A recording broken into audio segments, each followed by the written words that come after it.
ಇದು ಗ್ಯಾರಂಟಿಗಳ ಸರ್ಕಾರ ನೋಡಲೇಬೇಕಾಗಿರುವಂತಹ ಸ್ಟೋರಿ. ಗಂಡ ಹೆಂಡತಿ ಜಗಳಕ್ಕೆ ಕೂಸು ಬಡವಾಯಿತು ಅನ್ನುವಂತ ಸ್ಟೋರಿ ಇದಾಗಿದೆ. ಸಚಿವ ಮಧು ಬಂಗಾರಪ್ಪ ನೋಡಲೇಬೇಕಾದ ಸುದ್ದಿ.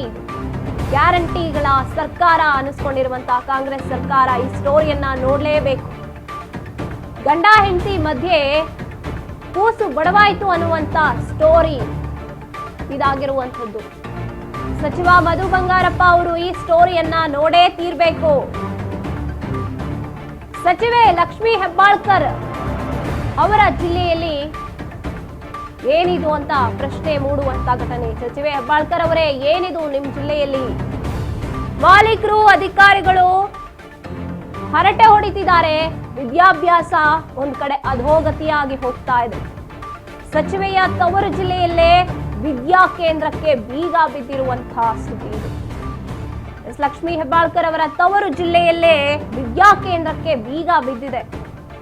ಸೊಸೆಗೆ ಕೆಲಸ ಕೊಟ್ಟಿಲ್ಲ ಅಂತ ಅಂಗನವಾಡಿಗೆ ಮಾಲೀಕ ಬೀಗ ಹಾಕಿರುವಂಥದ್ದು. ಗಂಡ ಹೆಂಡತಿ ಜಗಳದಲ್ಲಿ ಕೂಸು ಬಡವಾಯಿತು ಅನ್ನುವಂತ ಗಾದೆ ಏನಿದೆ, ಇದನ್ನ ಇಲ್ಲಿ ಅಪ್ಲೈ ಮಾಡಬಹುದು. ಇದು ಗ್ಯಾರಂಟಿಗಳ ಸರ್ಕಾರ. ಈ ಸುದ್ದಿಯನ್ನ ನೋಡ್ಲೇಬೇಕು. ಸಚಿವ ಮಧು ಬಂಗಾರಪ್ಪ ಶಿಕ್ಷಣ ಸಚಿವರು ಏನಿದ್ದಾರೆ, ಅವರು ಈ ಕಡೆ ಒಂಚೂರು ಗಮನ ಹರಿಸಬೇಕು. ಇಂಥ ಸುದ್ದಿಯನ್ನ ನೋಡ್ಲೇಬೇಕು ಅವರು. ಇನ್ನು ಸಚಿವೆ ಲಕ್ಷ್ಮೀ ಹೆಬ್ಬಾಳ್ಕರ್ ಅವರ ಜಿಲ್ಲೆಯಲ್ಲೇ ನಡೆದಿರುವಂತ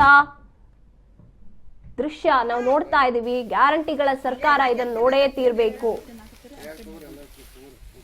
ವಿದ್ಯಾ ಕೇಂದ್ರಕ್ಕೆ ಬೀಗ ಬಿದ್ದಿರುವಂತದ್ದು. ಸೊಸೆಗೆ ಕೆಲಸ ಕೊಟ್ಟಿಲ್ಲ ಅನ್ನೋ ಕಾರಣಕ್ಕೆ ವಿದ್ಯಾ ಕೇಂದ್ರಕ್ಕೆ ಬೀಗ ಹಾಕಿರುವಂತದ್ದು ವಿದ್ಯಾ ಕೇಂದ್ರದ ಮಾಲೀಕ.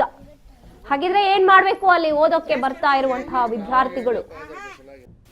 ಮಕ್ಕಳ ವಿದ್ಯಾಭ್ಯಾಸ ಇಲ್ಲಿ ಮಾಲೀಕನ ಮತ್ತೆ ಅವರ ಮನೆಯವರ ಜಗಳಕ್ಕೆ ಅಧೋಗತಿಯಾಗಿ ಹೋಗ್ತಾ ಇದೆ.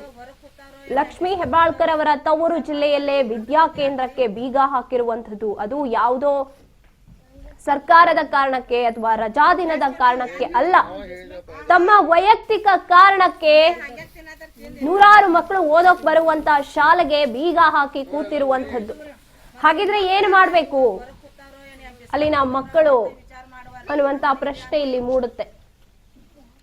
ಸಚಿವ ಮಧು ಬಂಗಾರಪ್ಪ ಅವರಿಗೆ ಇದ್ರ ಬಗ್ಗೆ ಮಾಹಿತಿ ಇದೆಯೋ ಇಲ್ವೋ ಗೊತ್ತಾಗ್ತಾ ಇಲ್ಲ. ವಿದ್ಯಾಭ್ಯಾಸದ ಕುರಿತಾಗಿ ಸಾಕಷ್ಟು ಮಾತನಾಡ್ತಾರೆ. ಇನ್ನು ಅವರು ಸಚಿವರಾಗಿದ್ದಾರೆ ವಿದ್ಯಾಭ್ಯಾಸಕ್ಕಾಗಿ ಅಂತಲೇ.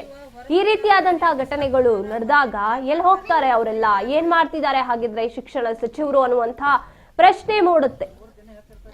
ಮಕ್ಕಳ ವಿದ್ಯಾಭ್ಯಾಸದ ಗತಿ ಅಧೋಗತಿಯಾಗಿರುವಂತದ್ದು ಶಾಲೆಯ ಮಾಲೀಕನ ಮನೆಯ ಜಗಳಕ್ಕಾಗಿ.